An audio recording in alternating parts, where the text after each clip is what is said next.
Rahim. Assalamualaikum warahmatullahi wabarakatuh. Alhamdulillah wassalatu wassalamu ala sayyidina Rasulillah sayyidina Muhammad bin Abdullah al-qaimi bihuquqillah ma daqat illa wa farrajaha Allah wa ala alihi wa sahbihi wa man tabi'ahu wa walah wa la hawla wa la quwwata illa billah.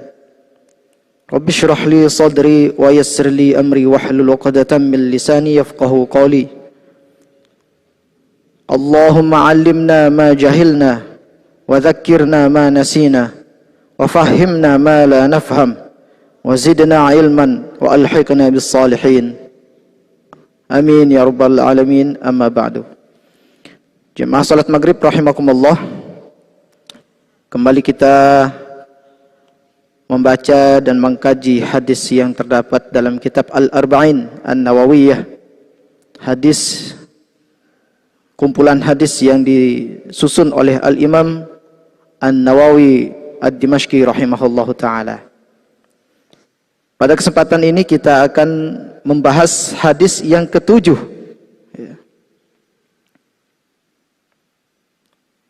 An Abi Ruqayyah Tamim bin Aus ad-Dari radhiyallahu ta'ala anhu qala anna Rasulullah sallallahu alaihi wasallam yaqul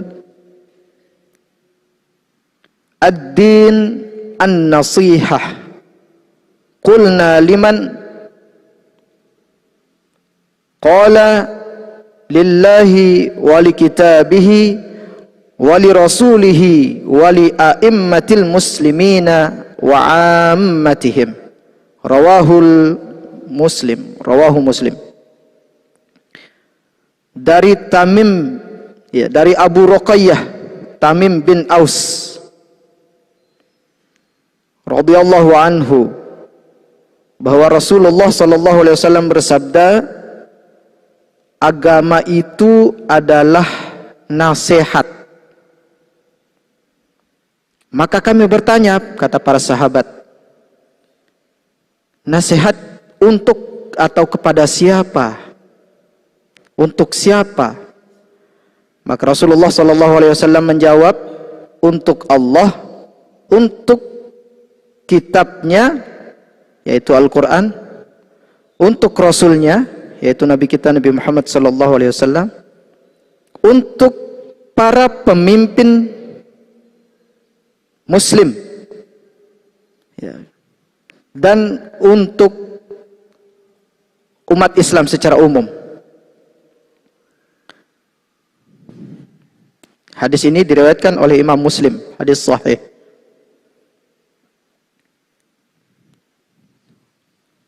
Kita perkenalkan jalur sanad daripada hadis ini terlebih dahulu, ya. Dari Tamim bin Aus, ya, Abu Ruqayyah Tamim bin Aus. Disebut dengan Abu Ruqayyah karena anaknya namanya Ruqayyah, bapaknya Ruqayyah, ya. Beliau memiliki anak sematawayang namanya Ruqayyah, makanya dia namanya Abu Ruqayyah. Tamim bin Aus ad-Dari, ya, beliau ini adalah termasuk sahabat yang utama, ya, sahabat baginda Rasulullah SAW yang memiliki kemuliaan. Kenapa? Yang pertama, beliau adalah sahabat atau orang yang pertama yang menyalakan lampu di masjid. Jadi ketika beliau memeluk agama Islam, kemudian terbersit ide di dalam benak beliau supaya kaum muslimin sholat maghrib, isya, dan subuh itu tidak dalam kegelapan, maka beliau membawa lampu, beberapa lampu ke masjid, ya.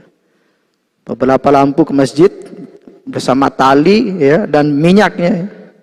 Langsung diisikan di sana, digantungkan di tiang-tiang Masjid Nabawi pada waktu itu, kemudian dinyalakan, sehingga kaum muslimin lebih nyaman sholat pada waktu itu. Melihat hal itu, maka Rasulullah SAW bersabda, nawwarta masjidana, nawwarallahu alaika fid dunya wal akhirah. Hai Tamim, kau telah memberikan cahaya, menerangi masjid kami, maka semoga Allah Subhanahu wa taala menerangi kehidupanmu di dunia dan di akhirat. Dapat doa dari Rasulullah sallallahu alaihi wasallam. Bukan itu saja. Ini menunjukkan kemuliaan beliau. Maka Rasulullah melanjutkan sabdanya, amma wallahi law kana libnatun la ankahtukaha. Demi Allah, hai Tamim, seandainya aku masih memiliki putri, memiliki anak perempuan, kalau ada masih belum nikah, maka akan kunikahkan engkau dengannya. Nah, jadi kalau Rasul masih memiliki putri, beliau ingin mengangkat Tamim bin Aus ini menjadi menantunya. Cuman sudah putri terakhir yaitu Sayyidatuna Fatimah, ya, dinikahi oleh Sayyidina Ali bin Abi Thalib karramallahu wajhah. Jadi saking cintanya baginda Rasul kepada Tamim bin Aus, beliau sampai mengatakan, seandainya saya memiliki anak perempuan, pasti akan kunikahkan engkau dengannya. Maka ada seorang laki-laki di antara kalangan sahabat yang mendengar itu, langsung nyaut. Ya, mungkin di dalam benak beliau, wah ini bibit unggul kalau gini nih. Nah, langsung nyaut itu laki-laki, ya Rasulullah, saya memiliki anak perempuan, maka saya akan nikahkan dia, Tamim itu, dengan anak saya. Nah, jadi langsung dinikahkan dengan anak sahabat yang lain itu. Karena bibit unggul, sampai dipuji begitu oleh baginda Rasulullah sallallahu alaihi wasallam. Dan kemudian salah satu juga keistimewaan daripada sahabat Tamim bin Aus Ad-Dari ini adalah beliau pernah berjumpa atau melihat langsung sosok yang kita takut-takuti kelak di akhir zaman. Siapa sosok yang kita takuti kira-kira? Dajjal. Jadi Tamim bin Aus ini pernah melihat Dajjal secara langsung. Diceritakan dalam hadis, bahkan Rasulullah SAW yang mengisahkan.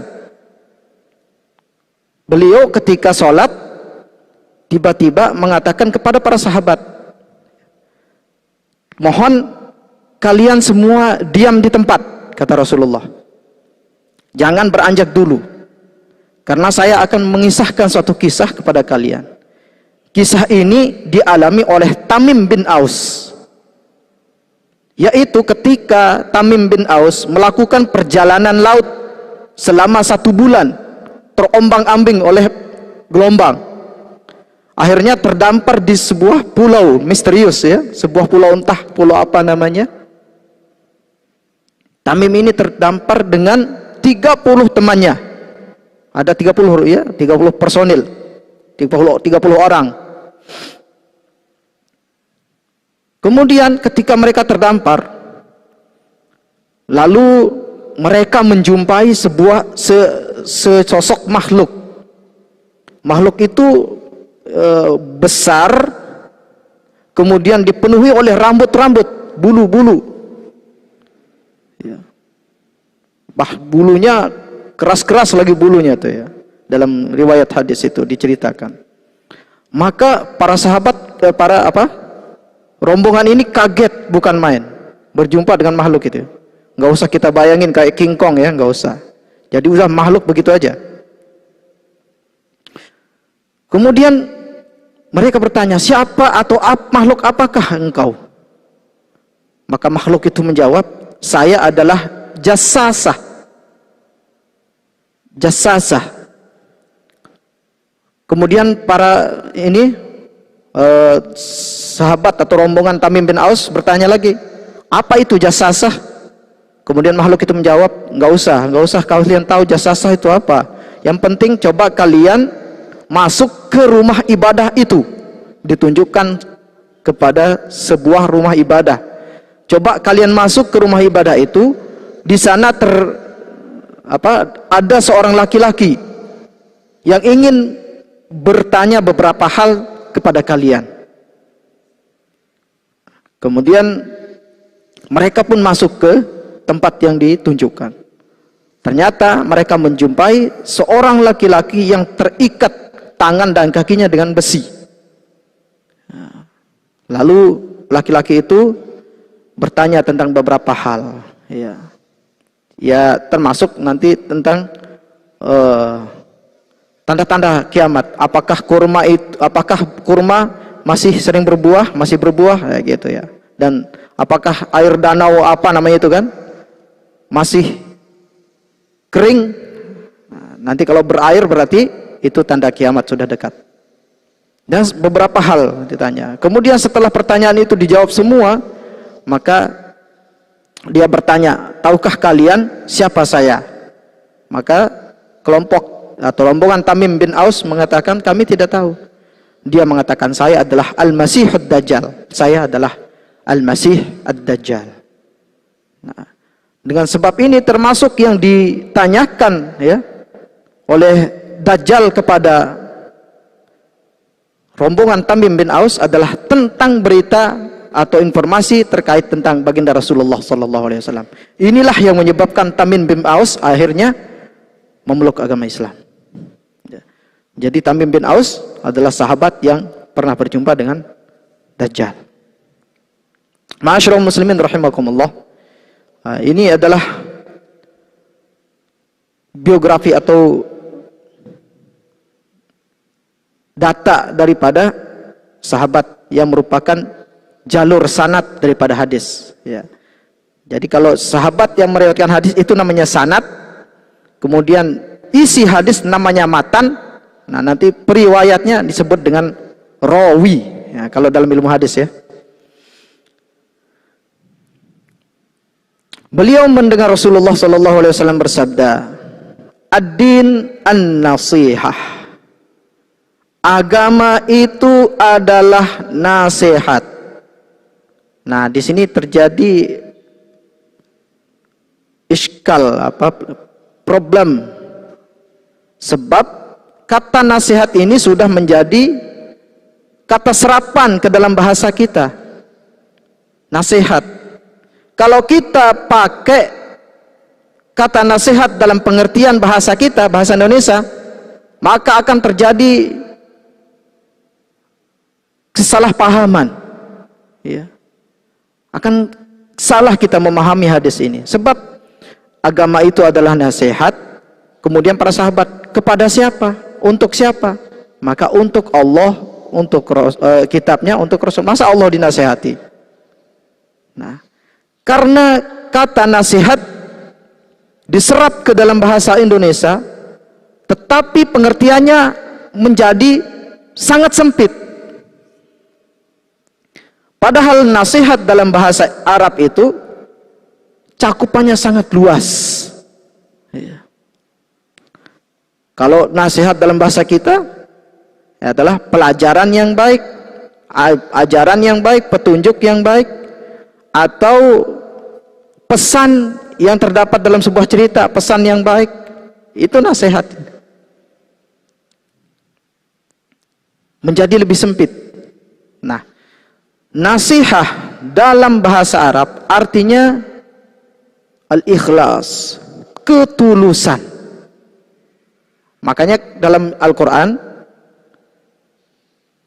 ya ayyuhalladzina amanu tubu ilallahi taubatan nasuha. Itu seakar kata dengan kata nasihat. Artinya taubat yang tulus. Ya. Jadi ad-din an-nasihah adalah agama itu adalah ketulusan. Jadi orang yang beragama harus memiliki sifat ketulusan ini.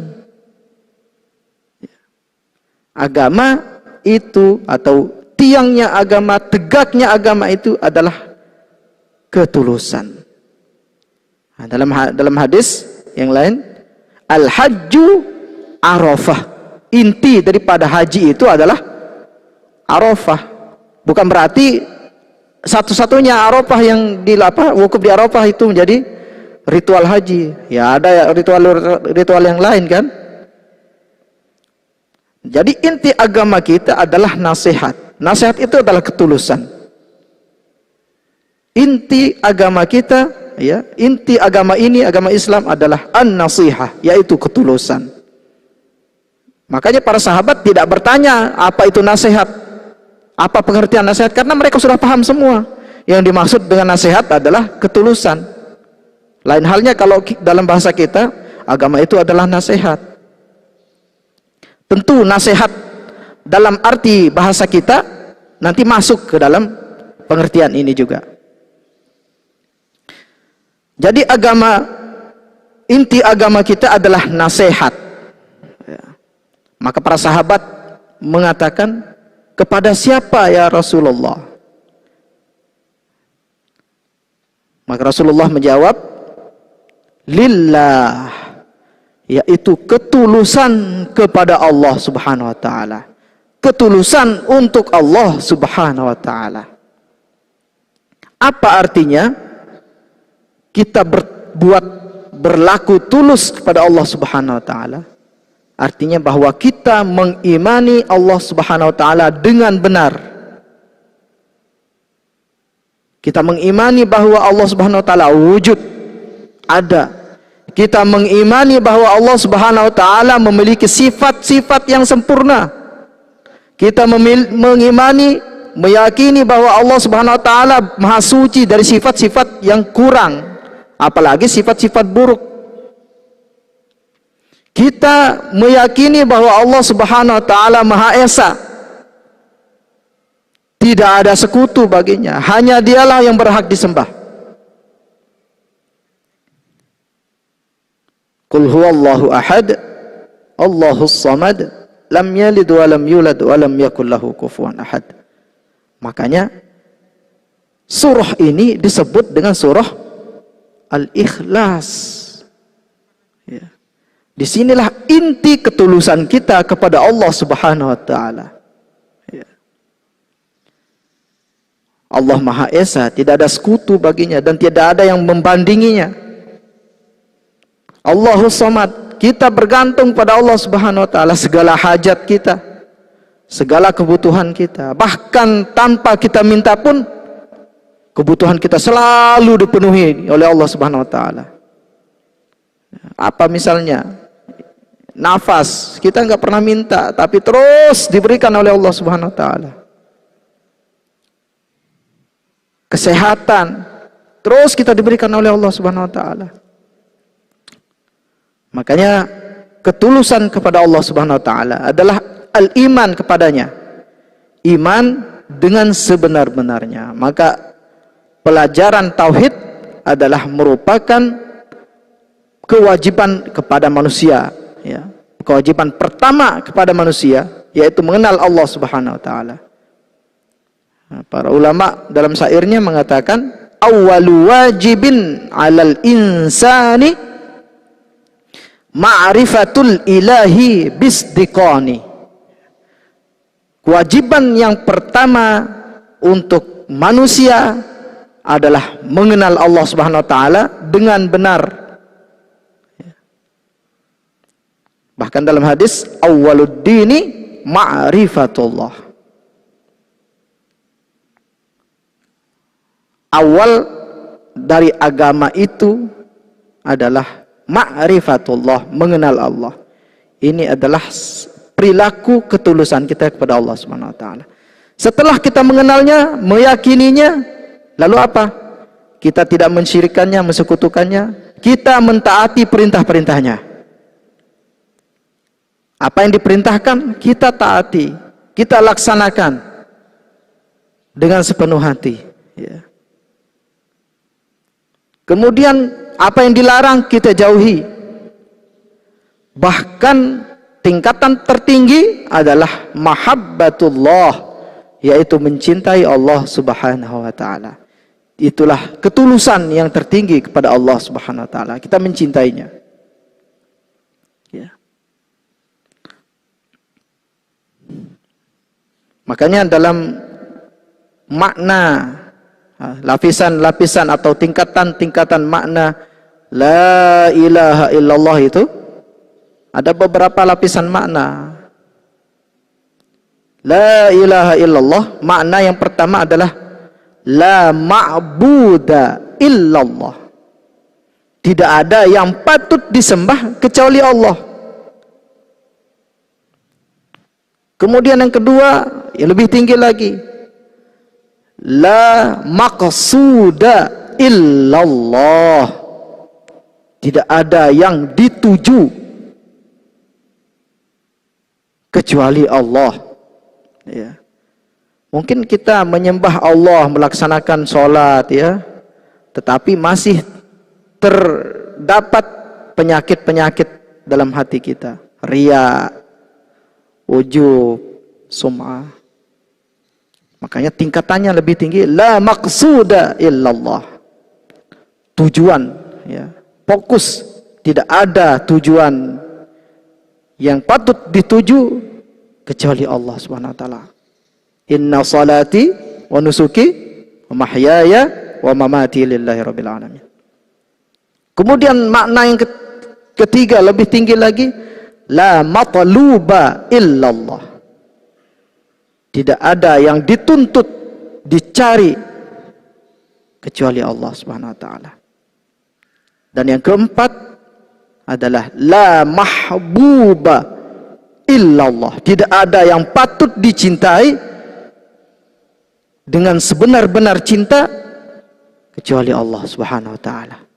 Bagaimana tidak, ya, para jemaah sekalian, Allah begitu baik kepada kita semua. Coba, dari lahir sampai umur kita yang sekarang ini, kita dipenuhi kebutuhan kita oleh Allah Subhanahu wa taala. Bagaimana kalau sampai mata hati kita tertutup akan cintanya Allah Subhanahu wa taala kepada kita, sehingga kita tidak membalas cinta Allah Subhanahu wa taala? Ada orang kaya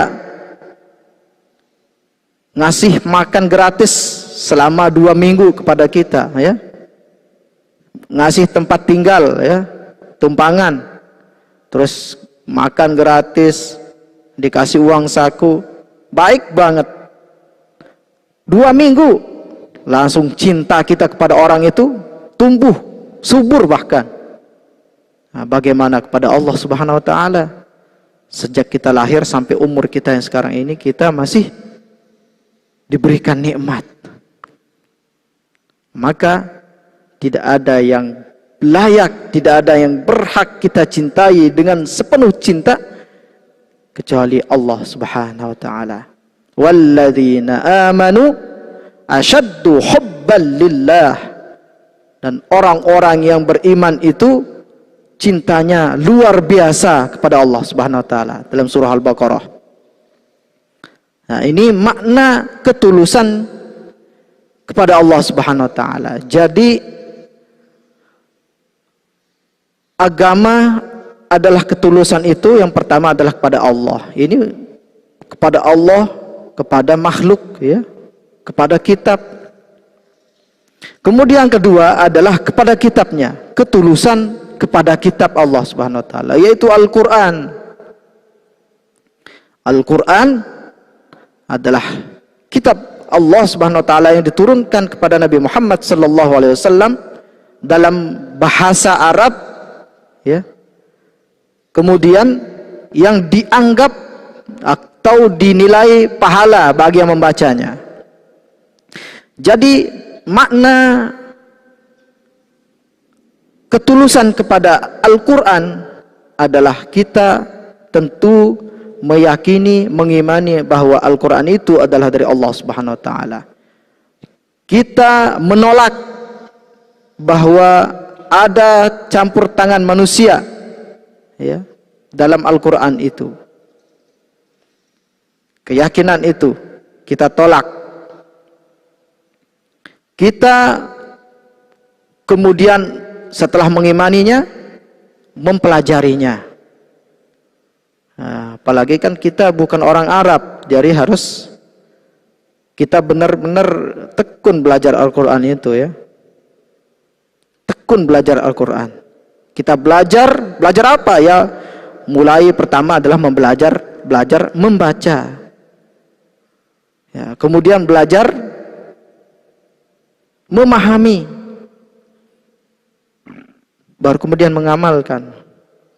Belajar membacanya saja sudah memperoleh nilai keistimewaan di sisi Allah Subhanahu wa taala. Ya, dalam hadis dikatakan khairukum man ta'allamal Qur'an wa 'allamah. Sebaik-baik kalian adalah yang mempelajari Al-Qur'an dan mengajarkannya. Ya, jadi jangan kita malu apalagi sampai malas untuk belajar Al-Qur'an kalau kita belum bisa. Ya. Karena kita dijanjikan menjadi yang sebaik-baiknya hamba Allah.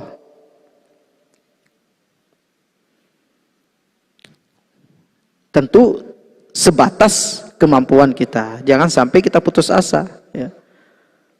Kalau kita bahas tentang orang yang membaca Al-Quran itu, ya, itu dibagi menjadi tiga tingkatan. Yang pertama disebut dengan muhsinun ma'jur, baik bacaannya dan berpahala. Ya. Al-mahiru bil Quran ma'as safartil kiramil baroroh, sabda Rasul. Orang yang pandai membaca Al-Quran, dia bersama para malaikat yang mulia lagi baik hati. Ya. Jadi muhsinun ma'jur, baik bacaannya, berpahala. Karena sifat-sifat huruf, hukum tajwid dipenuhi semua. Kemudian tingkatan yang kedua adalah musi'un ma'zur. Musi'un ma'zur, yaitu bacaannya tidak baik tetapi dapat dispensasi, bahkan berpahala. Siapa itu? Ya, orang-orang yang terpengaruh, ya, secara umum terpengaruh oleh logat bahasanya daerahnya masing-masing. Sudah belajar mati-matian tapi tetap aja potongannya begitu. Ya. Misalnya di daerah saya di Lombok sana, di Lombok itu sulit menyebut za atau za, ya. Lebih cenderung ke sa. Makanya kalau bilang ustaz, bukan ustaz tapi ustas. Ya. Bilang zikir, sikir. Mau kemana? Mau sikir. Itu Lombok tuh. Makanya orang-orang pernah saya jumpain dulu, orang-orang tua kami kalau ngaji itu, ya ayyuhal lasina amanu, lasi. Nah. Kemudian kita ke barat sedikit, nah, di Pulau Jawa misalnya, ya kan, terpengaruh lagi dengan bahasanya. Ya. Alhamdulillahi rabbil ngalamin. Bahkan ada jemaah saya baca surah Al-Hasyr. Ustadz, simak saya katanya. Surah Al-Hasyr itu. Lau anzalna hadzal Qur'ana ala jabalin la ra'aitahu khashi'a. La ra'aitahu khashi'a, ya kan? Beliau bilang la ra'aitahu khashi'a. Waduh, jangan singa Pak, saya bilang gitu. Oh iya ya. La ra'aitahu khashi'a. Nah, itu baru betul. La ra'aitahu khashi'an mutasaddian. Ah, kena lagi dia. Karena terpengaruh oleh bahasa. Bahkan bukan di Indonesia saja, Mesir itu kalau bilang ja itu ga, ya.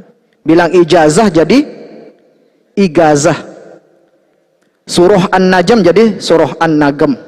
Nah, itu terpengaruh dengan bahasanya. Makanya apabila ada orang yang terus belajar tapi memang kemampuannya begitu, maka itu mendapatkan pahala di sisi Allah Subhanahu wa taala. Wallazi yatata'u falahu wa alaihi syaqqun falahu ajran. Sabda Rasul. Orang yang terbata-bata bahkan mendapat kesulitan untuk mengucapkan melafalkan Al-Qur'an itu, maka dia dapat 2 pahala. Pahala yang pertama adalah pahala membaca, pahala yang kedua adalah kesulitannya melafalkan itu. Maka dia dapat pahala luar biasa. Jadi ini ketulusan kita ya pada Al-Qur'an. Kemudian yang ketiga, ya, jadi tadi ketulusan kita Al-Qur'an, mengimaninya, mempelajarinya, mengajarikannya, memahaminya, mengamalkannya. Itu ketulusan kita kepada Al-Qur'an. Kemudian yang ketiga adalah ketulusan kepada Rasul, yaitu baginda Rasulullah sallallahu alaihi wasallam. Kita imani, kita yakini beliau dengan apa yang beliau bawa berupa syariat dari Allah Subhanahu wa taala. Kemudian kita contoh ya akhlak beliau, kita contoh apa yang dilakukan oleh beliau berupa ibadah-ibadah ya. Salat misalnya beliau mengatakan shollu kama raaitumuni usolli. Kita ambil contoh dari beliau, kita berusaha untuk meniru akhlak beliau, kita tolong beliau. Bagaimana cara menolongnya ya? Kalau ada, kan sering terjadi itu penghinaan kepada Rasul. Paling ini kan karikatur apa segala itu. Kita tolong Rasulullah sallallahu alaihi wasallam, kita tolong agamanya, kita cintai beliau, kita cintai ahli baitnya ya. Bahkan kata Rasulullah sallallahu alaihi wasallam, ini adalah merupakan kecintaan kepada Rasul dan ahli baitnya adalah merupakan pendidikan pertama kepada generasi kita, pada anak cucu kita. Adibu auladakum ala salasi khisal, sabda Rasul. Didik anak kalian pada 3 perkara. Yang pertama, hubbi nabiyyihi, hubbi nabiyyikum ya. Yaitu yang pertama adalah didik anak kalian untuk mencintai nabimu. Anak-anak kita lebih cinta kepada Tayo sekarang ya. Lebih cinta pada Upin Ipin. Yang semua itu adalah tokoh-tokoh fiktif. Masa Tayo bis kecil bisa jadi idola? Kan aneh ya kan? Ya. Baginda Rasul adalah tokoh nyata dan diakui oleh dunia. Seharusnya beliau yang berhak untuk dicintai. Jadi didik anak kita untuk mencintai, mengidolakan Rasulnya. Kemudian wahubbi ahli baitih, mencintai ahli baitnya. Jangan kita caci maki ahli bait Rasulullah sallallahu alaihi wasallam, siapapun itu ya. Kita prihatin ya melihat gara-gara perbedaan politik sampai mencaci maki ya zuriat Rasulullah sallallahu alaihi wasallam. Kita berlepas diri dari yang begitu ya. Ya, misalnya ya kita sebut saja misalnya Habib Rizik Syihab. Ada yang mencaci maki, Masya Allah. Kalau tidak setuju, tidak sepakat dengan beliau, enggak apa-apa. Jangan sampai mencaci. Kemudian di sebelah juga Habib Lutfi bin Yahya. Ada yang mencaci maki juga. Padahal itu berbeda pendapat saja Habib Lutfi dengan Habib Rizik. Ijtihad politik tidak harus membuat kita menjadi pecah belah ya. Apalagi sampai mencaci zuriat Rasulullah sallallahu alaihi wasallam. Habib Lutfi adalah zuriat Rasulullah sallallahu alaihi wasallam. Bahkan beliau didaulat menjadi ketua ikatan sufi, tasawuf sufi sedunia. Jadi jangan sampai kita mencaci maki mereka, Habib Rizik maupun Habib Lutfi. Ya. Bahkan kalau ada misalnya keturunan baginda Rasulullah sallallahu alaihi wasallam yang menyalahi syariat, kita tetap wajib untuk menghormatinya. Ya, menghormatinya. Ya. Seperti ibaratnya kata fatwa yang pesantren Lirboyo ya. Jadi apabila ada serakan Al-Quran sudah rusak, sudah robek, tidak mungkin dibaca. Tapi kita tetap wajib untuk menghormati serakan Al-Quran itu. Seperti itu umpamanya. Jadi cintai ahli bait Rasulullah. Kemudian watilawatil Quran, didik anak cucu kalian untuk mencintai Al-Quran. Yang keempat, ketulusan. Yang keempat adalah wali a'immatil muslimin, yaitu untuk pemimpin-pemimpin muslim. Artinya ada dua. Imma bimakna pemimpin secara struktural. Imma bimakna pemimpin secara agama, yaitu para ulama. Pemimpin negara kita wajib hormati, kita sukseskan program-programnya yang baik. Kalau ada kesalahan, kita kasih kritik yang membangun. Atau kalau tidak bisa mengkasih kritik, doakan supaya diperbaiki oleh Allah Subhanahu wa taala.